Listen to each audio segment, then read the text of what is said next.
Verið velkomin í þáttinn Hinn Reykjavík. Ég heiti Sanna Magdalena Mörstudóttir og við Laufey Ólafsdóttir erum hér í dag og við ætlum að tala við hana Töru Margréti Vilhjálmsdóttur.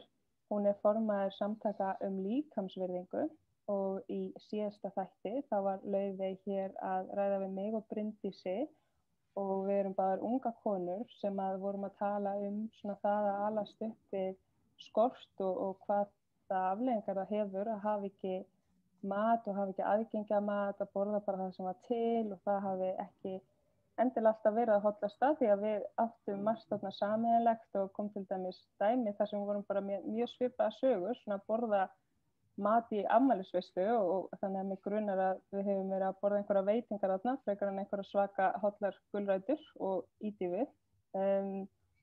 Og svo svona kom í ljós að tengslin okkar við mat hefðu þróast í mjög óheilbrigða átt á unglingsárum og við svona, þegar maður hugsar tilbaka þá þetta kannski eitthvað sem að margar unglingsstelpur og jafnvel unglingar og börn og ungmenni upplifa oft svona sjálfsímyndin að hún fari á svona dimmanstað varðandi líkama.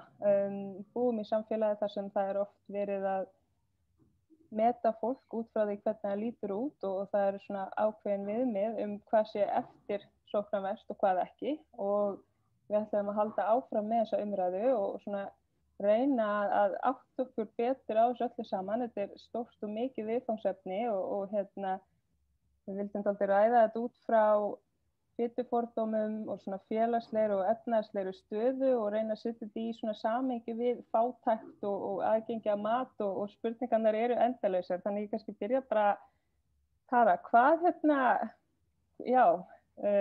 líkamsvirðing, fitufordómar, samtök, getur bara aðeins, kannski þú bara kynnir það aðeins?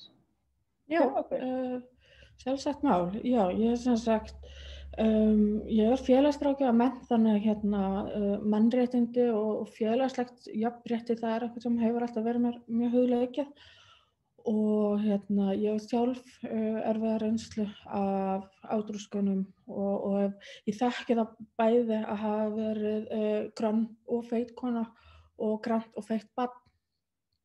Þannig ég þekki bæði forréttindin og jaðarsetninguna sem fylgir holdafari.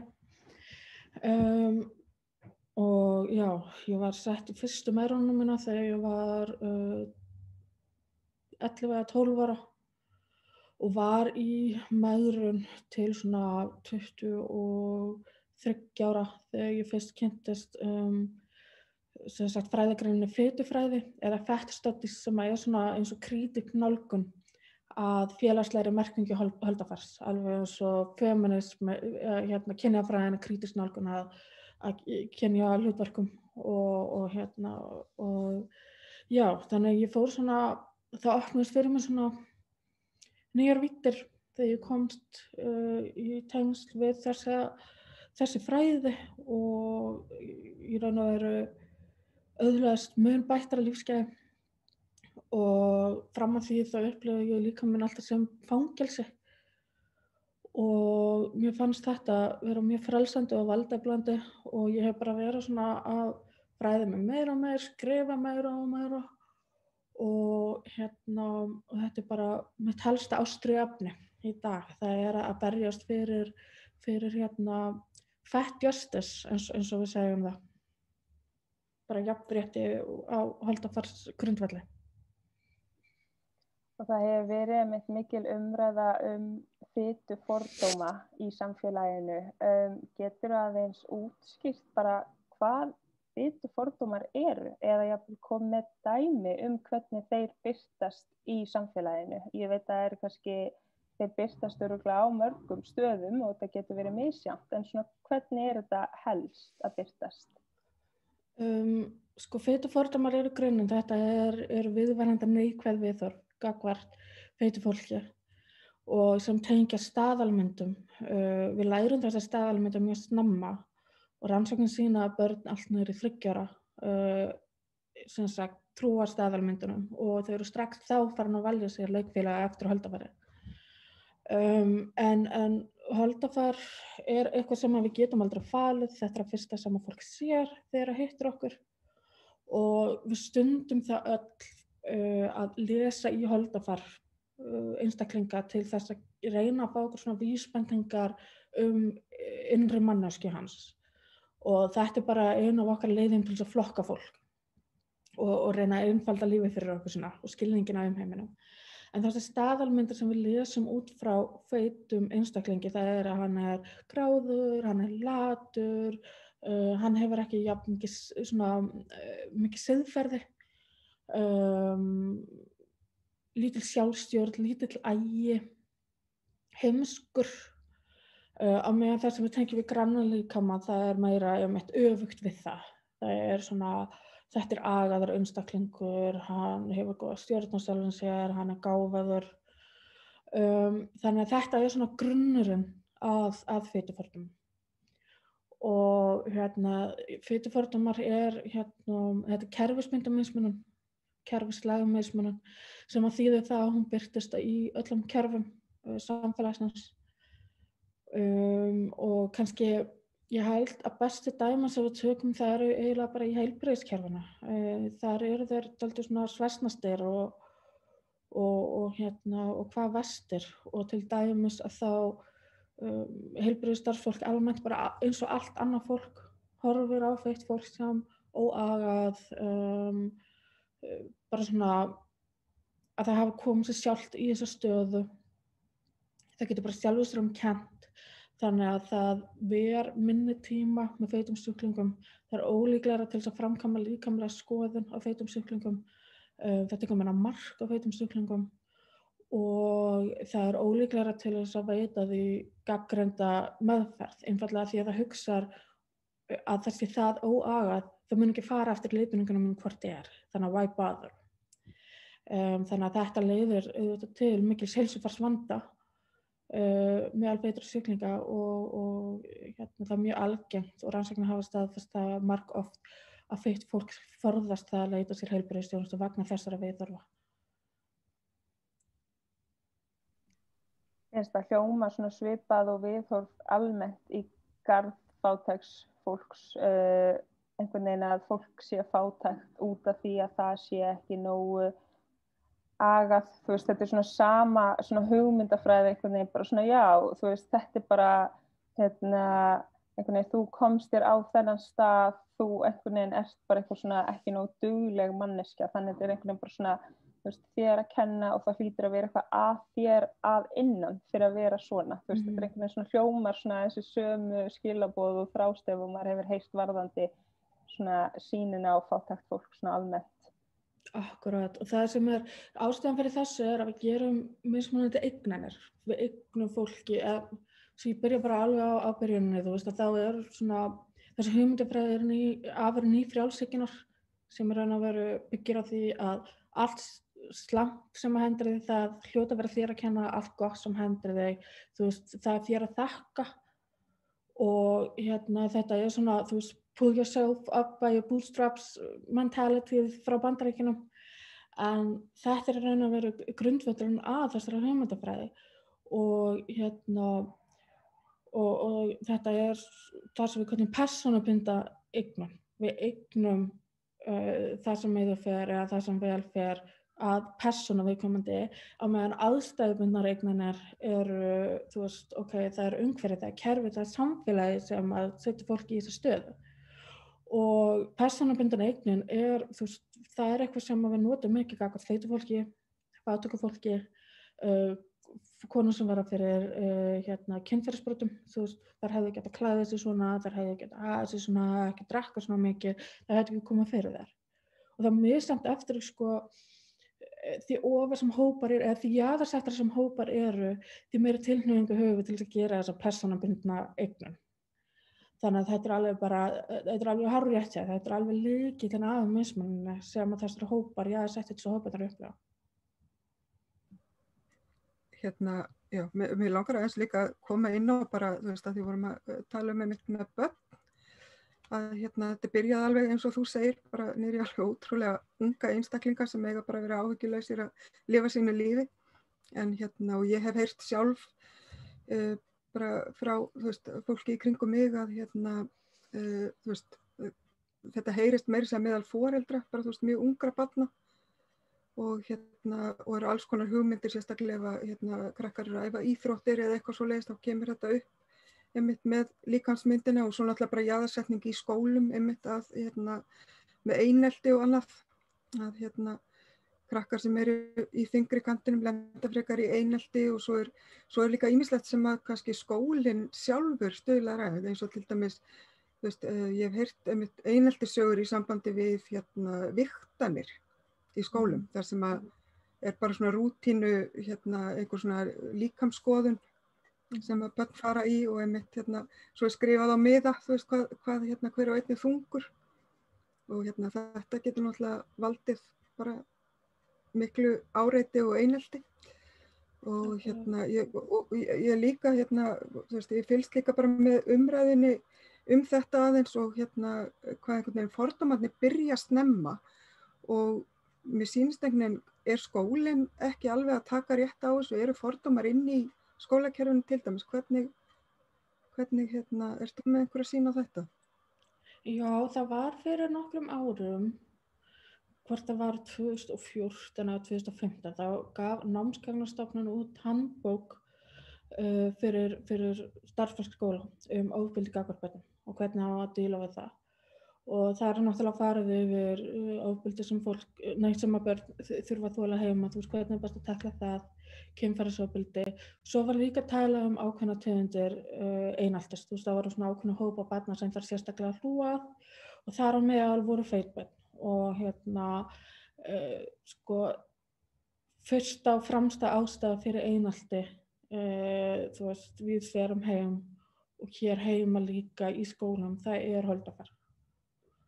Þannig að þetta eitthvað sem að þarf virkilega að uppfræða þú veist bara samfélagið og starfsskóla og þetta samt einhvern veginn eina tegund af einelti það sem raun og veru ábyrgðina sett á þolendurnar að leysa þetta litið, eða ekki eina, ég ætla ekki að segja það, auðvitað það er mikil einföldun. En tilhneigingin alltaf, þú veist, ef að barnið væri ekki svona feitt, þá væri það ekki að lenda í þessu. Og það sé lausnin á vandamálinu. Við erum ennþá alltaf að heyra einmitt þessar vigtanir og þú veist, mér finnst mikilvægt að þessar vigtanir fara fram af því að þú veist, þetta er bara partur af því að fylgjast með þróun í samfélaginu og BM alveg ágætur mælikvarði til þess að fylgjast með stórum hópi eins og öllu Íslandi eða börnum að þessum aldrei eða eitthvað svoleiðis að fylgjast með þróun. Hins vegar var BM-miðstöðin aldrei ætlaður til þess að segja til heilsufar einstaklinga. Þannig að sko sú notkun á bara engan veginn rétt á sér og það að börn fái að vita hver þing þeirra og hver BM-miðstöð er náttúrulega bara rugl. Það býður upp á ofbeldi.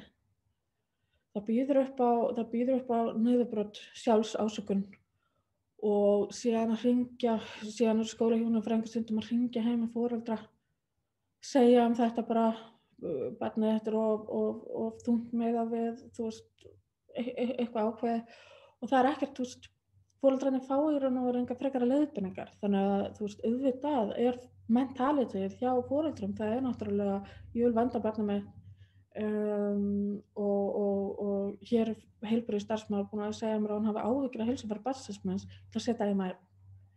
Þannig að þetta eitthvað sem stórhættulegt og ég hef lengi verið hugsi yfir þessu hvernig við eigum að gera þetta betur og á sem skaðamannstan hátt. Einmitt, ég akkurat líka, mér finnst oft nálgunina því ég foreldri líka sko, þannig að ég hef aðeins fylgst með bara þeirri menntun, eða þú veist menntun, ég veit ekki alveg hvað á flokka þetta undir, en sko hvernig talað við til dæmis unglinga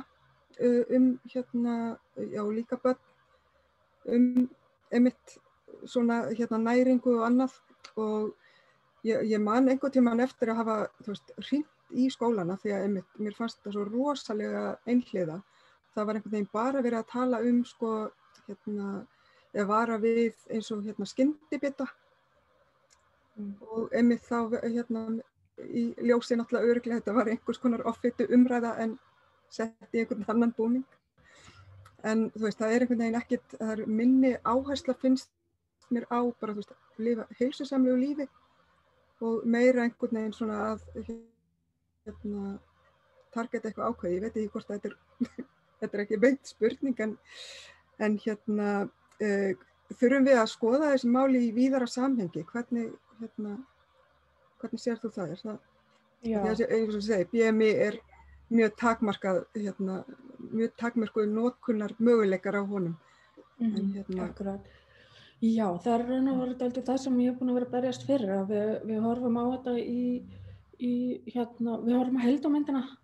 Við eigum það til að sem sagt pikka út 2 þætti sem hreyfing og mataræði og þannig erum við raun og veru ein helsta heilsufarsvá bara samtímis í dag að mínu mati, það félagslegur ójöfnuður. Og við vitum það til dæmis að í Bandaríkjunum að þá eru félags- og efnahagsleg staða sem sagt ábyrg að sem sagt þau sem tilheyra lægri stéttum búa við fátækt vera fyrir mismunun og fordómum og jaðarsetningu. Þessi þættir bera ábyrgð á 3/4 snambara dauðsfalla í Bandaríkjunum. Við vitum það, fordómar og mismunun á grundvelli holdafars, ég segi þetta kerfisbundið, við sjáum þetta alls staðar gegn feit að vera fyrir einast í skóla, þau eru ólíklegri til þess að halda áfram með námi, þau koma síður inn í námið vegna þess að þau eru talin vera svo heimsk og skorta leiðtogahæfni. Þau verða fyrir bara aðgengishindrunum í skólaferli sínum. Stólarnir eru ekki nógu stórir, oft eins og í Bandaríkjunum það svona skrifborð og stólar fasta saman, þú veist sem að feitir einstaklega passa enga veginni. Út af vinnumarkanum, þú ert ólíklegri til þess að vera ráðinn, þú verður fyrir mikillega svona microaggression, áreitni á vinnustaðnum, þú ert líklegri til þess að missa vinnuna. Feitar konur eru 10% líklegri til þess að vera fátækari heldur en grannakonur. Þú ert erfiðara með að finna þér öruggt húsnæði. Leigjendur eru síður líklegri til þess að leigja þér öruggt húsnæði. Þú veist, þetta er þessi kerfisbundna jaðarsetning og þú hefur bara farið tækifæri sem feitur einstaklingur í samfélaginu í dag. Og reynslan af því að vera fyrir fitufordómum og mismunun gífurlega mikið álag fyrir líkamann. Setur af stað, þú veist, þetta fight or flight kerfi og þú stöðugt í vörn, líkaminn slakar aldrei á, það stöðugt adrenalín, kortisol, þú veist, að spýta út í kerfið. Og það talið að þessi tegund af reynslu og mismunun sé orsakavaldur fyrir útskýrð þriðjung af lífsstílssjúkdómum, eins og sykursýki 2, háan blóðþrýsting og annað. Þannig að ætla að laga kerfisbundið vandamál með því að setja ábyrgðina á einstaklinga sem eru þegar jaðarsettir, það er ofbeldi. Og þannig að það getur gert mig alveg brjálaða að sjá eitthvað, þú veist, eins og sykurskattinn, eitthvað sem líklegt til þess að í raun og veru bitna á bæði fátæku og feitu fólki. Þú veist, af hverju erum við ekki að tala af hverju erum við ekki að skera upp herur gegn fitufordómum og mismunun innan kerfisins? Af hverju erum við stöðugt að tala það að feitt fólk sé frekar að greinast með krabbamein? Þegar staðreyndin sú að feitt fólk ólíklegra til þess að fara í, þú veist, leghálsstrók, skemi fyrir brjóstakrabbameini, ristilkrabbameini, það ólíklegra til þess að fara í bólusetningar út af viðhorfum sem þið mætir innan heilbrigðiskerfisins. Þú veist, af hverju erum við ekki að skera upp herur gegn fitufordómum og líka bara gegn þessari megrunarmenningu sem að bæði íþrýnda fitufordóma, en svo það líka að mæðranir og allar tilraunir til þyngdartaps, þær eru gífurlega skaðlegar líkamlegri heilsu líkamlegri og andlegri og einmitt auka líkur á öllum þessum fylgikvillum offitu. Þannig að sko, þetta er svo flókið samspil sem að svo margir þættir koma að og við erum bara að fókusa á einn og það er einmitt þessi persónulega ábyrgð einstaklingsins. Mér finnst svo oft eins og sé mitt sko þegar að koma niðurstöður úr einhverju svona heildarkönnun eins og bara eitthvað að, þú veist, Íslendingar að fitna eða eitthvað svona að þá ekki verið að skoða bara af hverju er grænmeti svona dýrt, af hverju er svona dýrt að kaupa avokadó, geta allir bara haft hollt grænmeti og aðganga ávöxtum inn í ísskáp hjá sér, eiga allir ísskáp, alls konar svona, þú veist hvernig er aðgengi líka bara að hollum mat, bara svona skoða þessa grunnþætti til að tryggja allavega að allir séu með aðgengi að hollum næringaríkum mat, að við þurfum að skoða það og ég held að það svona tengist og fari kannski einhverju leyti inn í þessa umræðu og þú veist, ekki að þetta banna eitthvað eins og hún nefndi með sykurskattin því að oft þetta eitthvað sem að fátækt fólk, það hefur bara efni á þessu þannig að það eins og lýsir svo vel, ekki að þetta komi svo á einstaklingin að bara gera betur. Mér langaði aðeins til þess að spyrja sko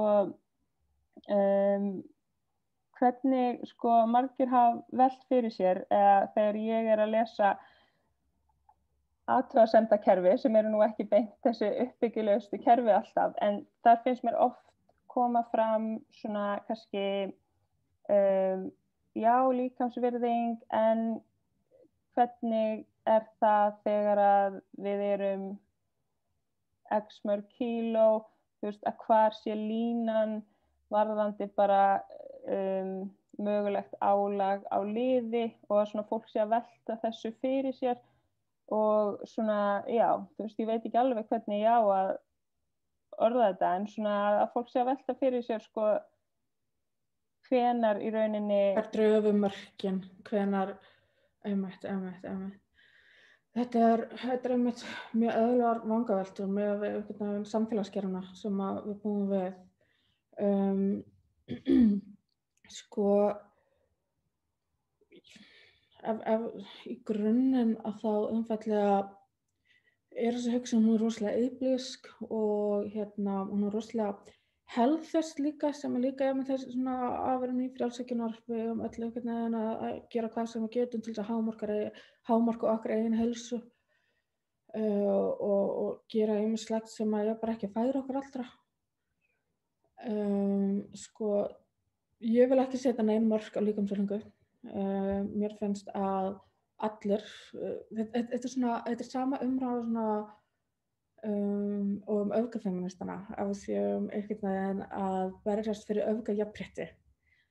Jafnrétti getur aldrei verið öfgakennt og ég vil að 300 kíló manneskja, 400 kíló manneskja njóti sömu mannréttinda og 50 kíló manneskja. Það í raun og veru bara grunnurinn fyrir mig. Og þetta einmitt, þú veist, það hvað við beintengjum holdafar við heilsufar, það á ekki rétt á sér. Þessi umræða álag og liðamót, það er fullt af fólki sem veldur álagi á liðamót, þú veist, bara í gegnum íþróttir, hlauparar og annar, þegar þeir fara til læknis vegna þess sem þeim illt í hnjánum eða hvað það að þá eru þeir sendir til sjúkraþjálfara til þess að styrkja vöðvana í kringum liðamótin og byggja sig upp. Þegar feitt fólk fer og kvartar undan verkjum í hnjánum, þá eru skipað bara meirun.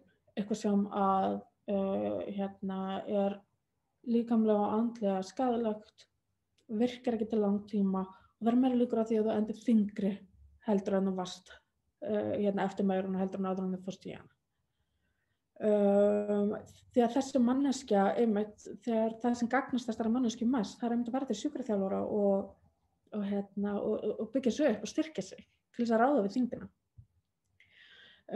Og þetta er eitthvað sem að, þú veist, í Bretlandi, það var bara fyrir 2 árum, þar sem að biðlistan eftir hnjáskipti aðgerðum var svo langur að þeir ákveðu að kötta á hvetta alla á biðlista sem voru í yfirþyngd.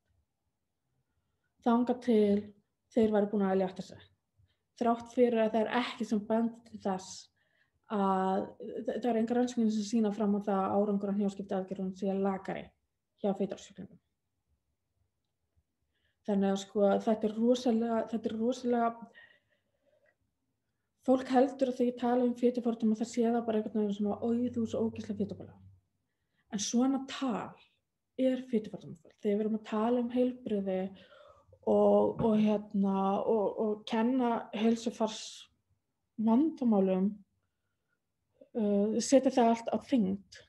Það fitufordómafullt í eðli sínu. Og við sem tölum fyrir líkamsvirðingu og gegn fitufordóma, við erum ekki bara að tala fyrir því að við eigum að elska líkama okkar.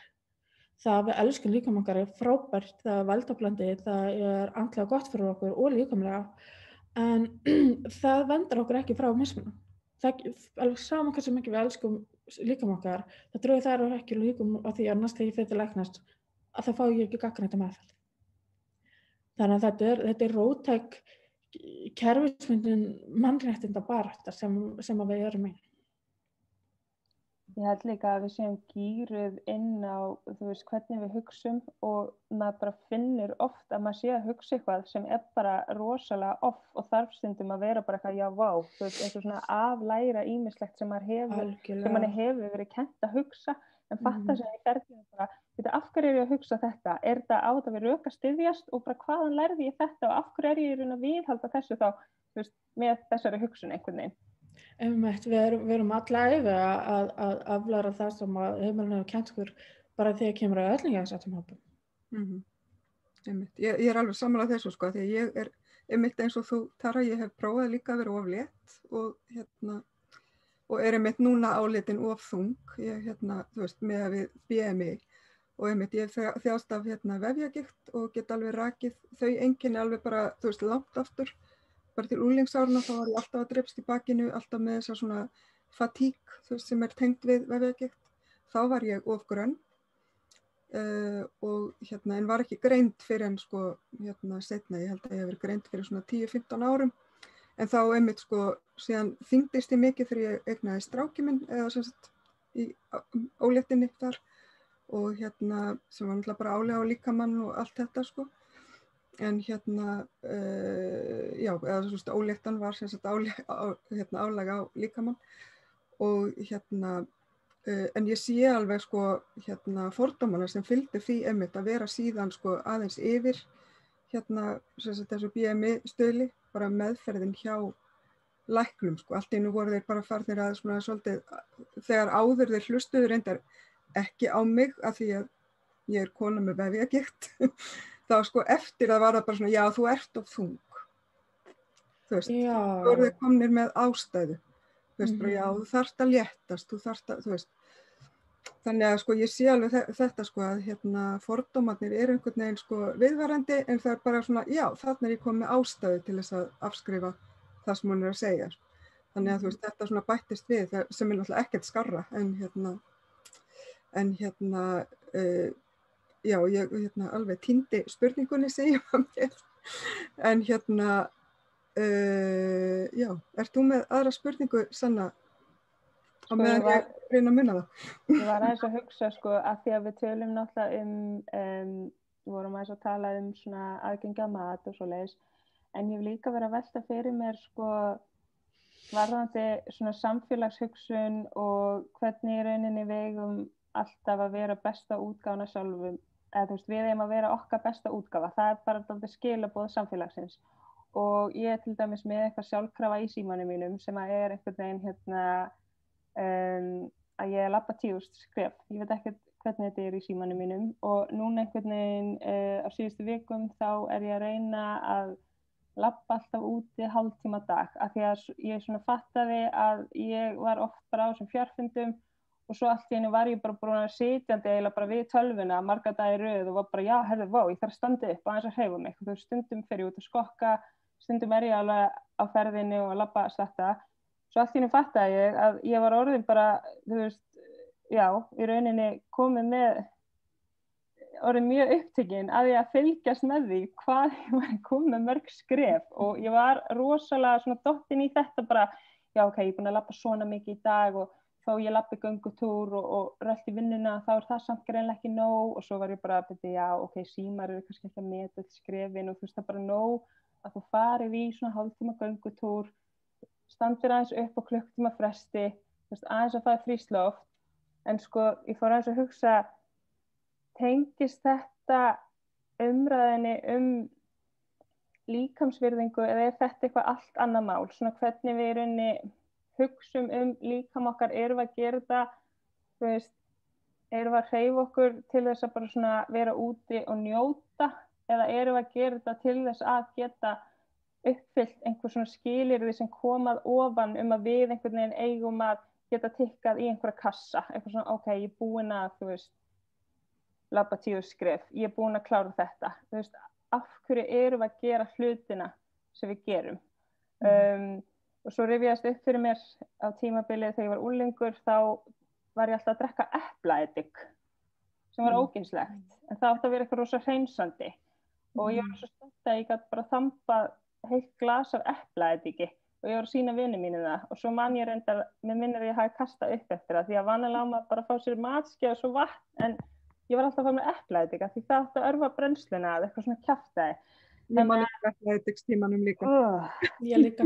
Já, þannig að svona líkamsvirðing, fer hún inn í sko holdafar eða fer hún líka inn í bara, þú veist, hvernig við komum fram við líkamann okkar varðandi bara svona hreyfingu og þá fer þetta kannski líka inn á sko, þú veist, þetta tengist alltaf holdafari því að, já, feitt fólk, eða er í lagi að segja það virðist fá meiri svona ásökun, en svo er kannski grannur einstaklingur sem hreyfir sig ekki neitt og er ekki að borða næringaríka mat, það er enga athugasemd. Þannig að, já, feitt manneskja sem að fær sér kókdós, fær kannski stöðurnar, fátæk feitt manneskja sem fær sér kókdós, bara já, átti eftir þessu, hefur gott að þessu, en einhvern veginn grönnmanneskja í sömu stöðu myndi ekki upplega sama. Þetta var kannski aldrei svona mikið einu, en þetta eru svona vangaveltunar sem ég er svona... Ég náði þræðanum. Já, þetta er náttúrulega sko, það er rosalega mikil misskilningur á líkamsvirðingu snúist bara að við eigum einhvern veginn að taka líkam okkar í sátt og útlita okkar. Það er svona, eins og þetta sé svona eitthvað yfirborðskennt. En líkamsvirðing sko sprettir út frá það sem við kallum þyngdar hlutlaus nálgun. Og þyngdar hlutlaus nálgun er nálgun af heilsufari og heilsubætingu sem að fókusar ekki á þyngd. Að meðan venjulega nálganir eru út frá þyngdar miðaðri nálgun. Það er að segja við bætum heilsufar okkur og vinnum með heilsufar okkur út frá kílóafjölda. En sko rannsóknir sýna okkur trekk í trekk að það er mun árangursríkara að vinna með þyngdar hlutlausri nálgun. Fyrst og fremst af því að holdafar hefur miklu minna að segja heilsufar okkar en við heldum. Og í hvert skipti sem við heyrum offita eykur líkur á bla bla bla bla bla, að þá erum við að tala túlkun á fylgnirannsóknum án þess að þessi verið að skoða orsakaþættina á leiðinni. Þú veist, þetta, eykur líkur á þessu og það er alltaf bara einn þáttur þarna inn á milli sem er holdafar. Þegar það eru miklu fleiri þættir eins og með kærismynd og miðsmunum, fordóma, jaðarsetning, félagsefnahagsstaða, farð ekki við þetta heilbrigðismat, forðast heilbrigðisþjónustu. Þannig að þetta er eitthvað þannig að þegar við heyrum þetta offita eykur líkur á þessu, þá er það oft sett upp á mjög einfaldan hátt og það er mikilvægt að við séum krítisk þegar við heyrum með að lesa svona. Það sem hefur mest áhrif á heilsufar okkar, það er félagslegt jafnrétti, það er félagslega efnahagsleg staða okkar og það eru erfðir, erfðamengingar sko, holdafar okkar, erfðir, erfðir stjórna holdafar okkar jafn mikið á hegðun okkar. það eru 70% erfðatenging, þannig að þess vegna eðlilegt að við sjáum feitar fjölskyldur og við erum ekki að dæma, út frá því að þarna sé á ferðinni fjölskylda sem að borðar KFC og Dominos í öll mál. En þeir þetta sem hafa mest áhrif og við höfum stjórn á, persónulega stjórn á, það er hreyfing, það er matræði, það er svefn, það er streitustjórnun, það er áfengis og það er vímuefnanotkun. Og þetta eru þeir þættir sem við eigum að vera að vinna með út frá lýðheilsusjónarmiðum án okkur áherslu á þyngd. Og þegar ég segi matræði þá ég við það að við förum ekki eftir ytri reglum hvað við eigum að borða og hvenær og hvað mikið. Heldur við hlustum á hungur og stefnumerkin okkar. Og við segjum skilu við allt eða ekki hugsun að ef við leyfum okkur, við erum ekki að leyfa okkur neitt, við bara það að fá sér súkkulaðistykki þegar maður er ekki í þessari maðurinnar, hugmyndafræði, það er svo ótrúlega valdefnum og frelsandi því að þú kemst að því að getur bara fengið 2 pita, þú er góð. Svo er það náttúrulega hreyfing, að hreyfa þið út frá því sem líkaminn kallar eftir. Eitthvað sem er ánægjulegt, styrkir vina eða fjölskyldubönd og þú hvílir þegar líkaminn biður það líka. Nákvæm svefn, streitustjórnun, áfengis og vímuefnanotkun, þetta eru þættir sem hafa margfalt meira áhrif en höldafar. Og þegar feitt fólk bætir úr 1 til 2 af þessum þáttum í sínu lífi, að þá hverfur öll áhætta tengd offitu. Þannig en á sama tíma þá er þetta náttúrulega rosalega einfaldað að því að eins og ég segi, ég er ekki hrifin af svona nálgunum sem að setja ábyrgðina á einstaklingin og þetta er rosalega mikið svona þegar við fókusum á þessa hluti þá finnst mér það vera bara dálítið cop-out frá því að bara breyta ekki kerfinu sem að setur fólk í fátæktargildi og viðheldur þar og setja fólk í jaðarsetningu mismunun vegna þyngdar sinnar eða annarra einkenna. Þannig að, já. Og þess vegna er svo mikilvægt að þegar við tölum tengd fátæktar og holdafars að því að við búum við þyngdar miðaða sýn á hlutina, að þá erum við rosalega gjörn að hugsa hvað orsakar offitu. Þannig að þegar við fáum ég mitt nýjustu biometölu þjóðarinnar eða minnir það hefur verið að tala að fólk sé hlutfallslega þyngra í Breiðholti og það munar eftir hverfum að það fyrir við, já, fátækt fólk er feitt vegna þess að það hefur skertur aðgengi að næringaröryggu fæði eða eitthvað svoleiðis. En við þurfum líka að hugsa af hverju feitt fólk fátækt. Feitt fólk er líklegra til þess að vera fátækt út af kerfisbundinni mismun. Þannig að það er það sem að fitufræðin gerir þetta fyrir okkur. Það er þetta svona að rýna í hlutina frá öðrum sjónarhorni. Skoða svona heildarsamhengið, bakka nokkur skref og skoða alltaf bara rótina að öllu og spyrja svona gagnrýnna spurninga. Einmitt. Og ekki taka því bara sem gefnu því sem að fjölmiðlar, samfélagsrýnar og jafnvel yfirvöld segja okkur vegna þess að það er allt út frá þessari nálgun sem að útskýra bara svo litan hluta af heildarmyndinni. Mér langar alltaf að spyrja, ég hef tekið eftir því að þú notar orðið feitt fólk og við höfum verið að nota það og ég hef verið alltaf hikandi og hoppað á milli feitt fólk og feitt fólk. Já, svo ég spyrja bara hreint út.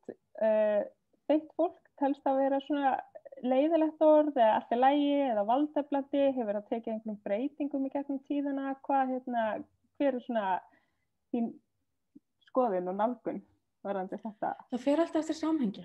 Ef einhver á internetinu eða í kommentakerfinu að kalla mig feita belju, þá orð feitur meintur sem það er meint á neikvæðan hátt. En það sem að svona feitu réttindabaráttan, það hefur litið á orðið feit sem hlutlaust lýsingarorð, alveg eins og þú veist, ég er bláeygð, ég er með brúnt hár, þú veist, ég er ágætlega hávaxin, þá er ég líka feit. Og við erum svona að reyna að endurheimta orðið því að það hefur verið notað sem upplöfni og það eru alls konar einmitt þessi svona neikvæðu einkenni sem einhvern veginn fylgja orðinu, þú veist, útlatu, þú veist, gráðu, þú veist, stjórnleys og allt það. Þannig að við erum að endurheimta orðið alveg eins og hinsegin samfélagi endurheimtu orðið hommi, blessa. Þannig að það er það sem við erum að gera. En auðvitað er þetta alltaf vandmeðfarið og ég nota það ekkert endilega allstaðar. Fólki bregður rosalega mikið stundum þegar ég nota og fer það oft í nei, þú ert ekkert feit. Þú veist, af því að þú veist, ég er feit. En það sem að viðkomandi manneskja á við þegar hún segir, þú veist, nei, þú ert ekki feit, það er, þú ert ekki heimsk, þú ert ekki, þú veist, ljót, fattari. Þannig að, já, þetta er bara svona, en það er rosalega gaman að nota þetta einhvern veginn síðastliðin ár og fylgjast með fleira fólki taka það til sín. Þú veist, að fólk sem er feit er bara að fara að kalla sig feit. Það er ásamlegt og það er valdablindi. Það er svona okkar identity. Já, ég skil við, svona taka þetta tilbaka og skilgreina þetta út frá sínum skilgreiningum og já. Akkurat. Ég hef búin að læra alveg heilan helling. Það er gaman. Er eitthvað sem að þú vilt koma inn á sem við hefum ekki fjallað hér í þessum þætti? Nei, veistu, ég held að ég hef bara náð að koma öll að. Það er eiginlega bara frekar magna. Bara takk fyrir að hlusta.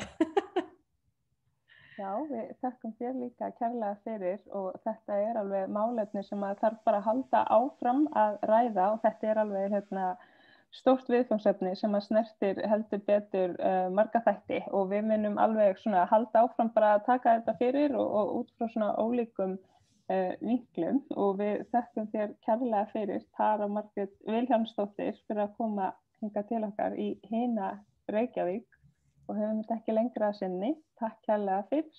Takk kærlega fyrir mig.